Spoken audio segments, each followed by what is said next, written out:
education is shifting.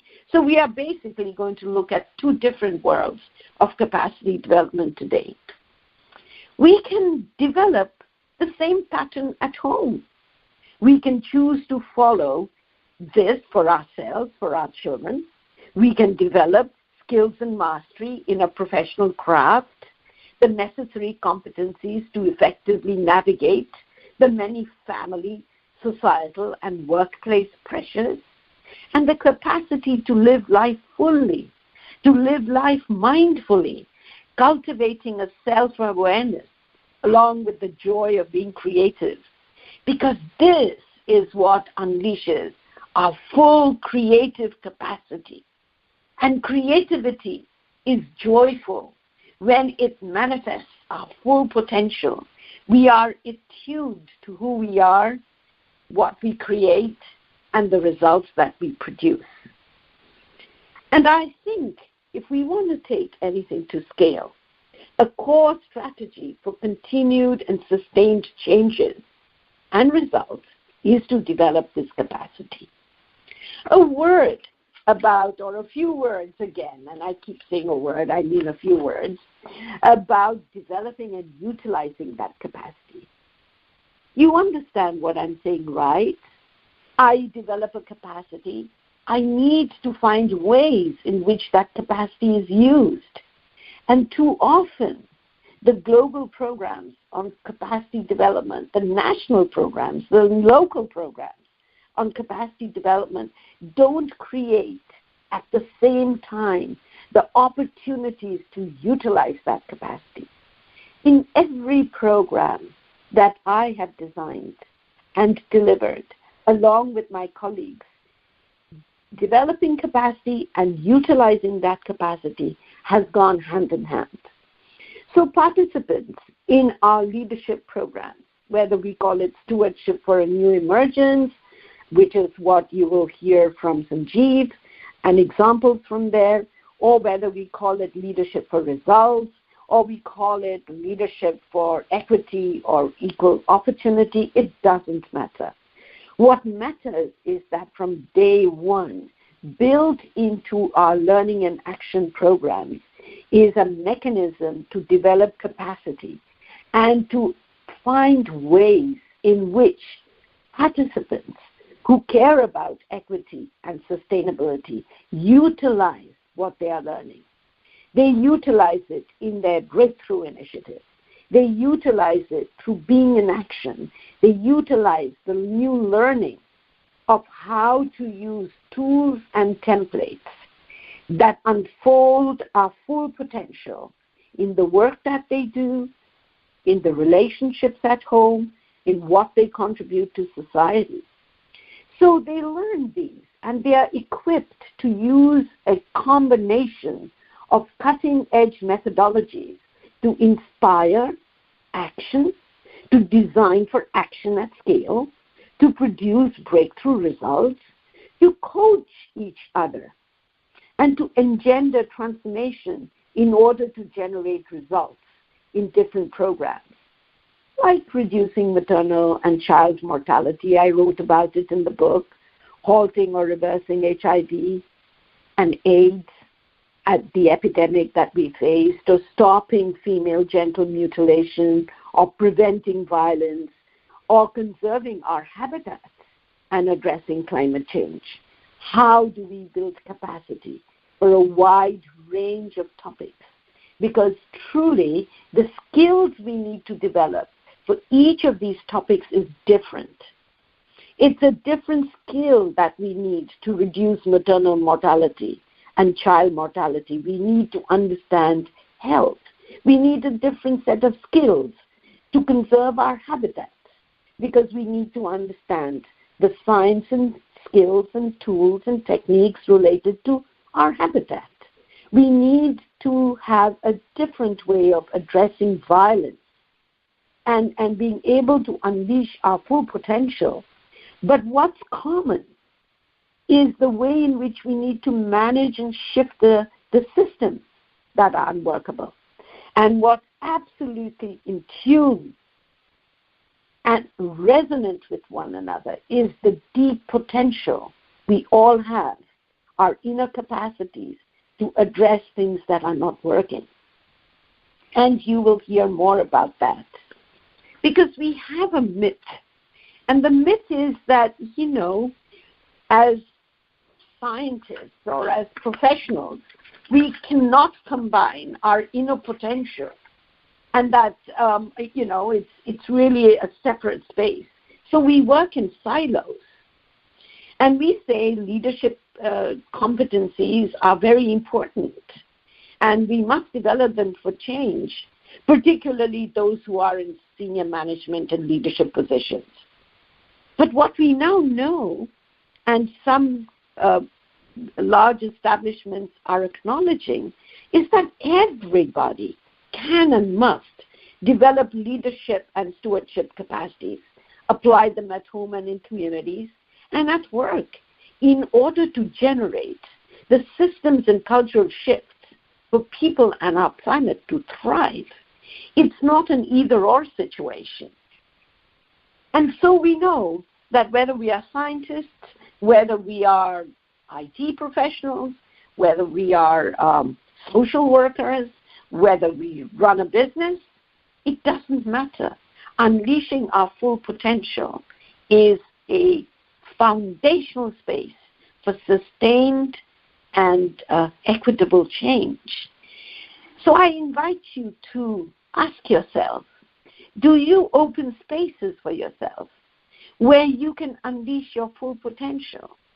Do you seek opportunities where you develop the skills that will have you have mastery over some craft, some profession, some area of work? Do you find ways to develop your competencies, to lead change differently, to be that change, to practice that change, to be the change you wish to see, to be able to look at the norms and systems you need to shift? Those competencies are vital. And do you seek opportunities to unfold your inner capacities? Most of us who engage in these three dimensions do it separately.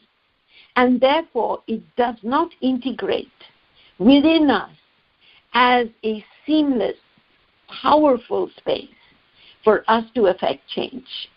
So I invite you to create opportunities for yourselves where you can unleash your full potential, have your inner capacities, your competencies, and your skills manifest in some area for making sustained and equitable change. Would you like to participate that way? We'll hear some examples about that after the break. Thank you. We live in a world battling for peace, threatened with violence and inequality being justified as both means and ends, sometimes disguised, packaged, and branded differently.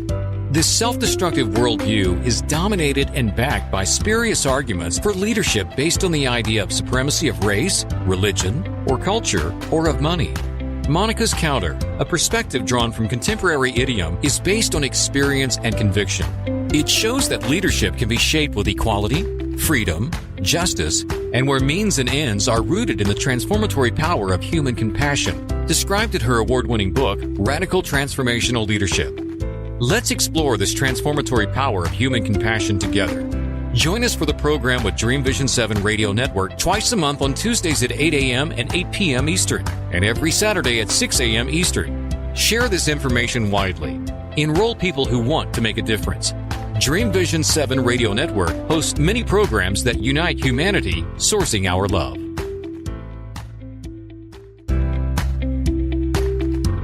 Are you a game changer? Do you care about creating a vibrant future for humanity planet?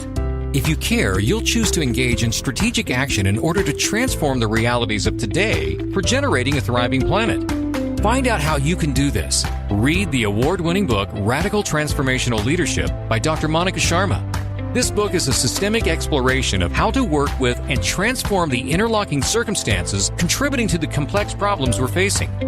There's a chance of achieving a world that manifests peace, equity, and well-being for everyone. And this work offers the readers the creative ways and means of contributing to such a world-changing agenda.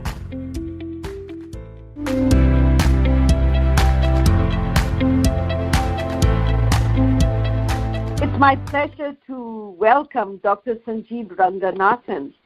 You know, he's motivated by his own growth as a human being, as supporting the same in others, and he believes that this can be achieved by deep, meaningful educational experiences for both teachers and children in schools, at STEM centers, and technology business that he wishes to coordinate.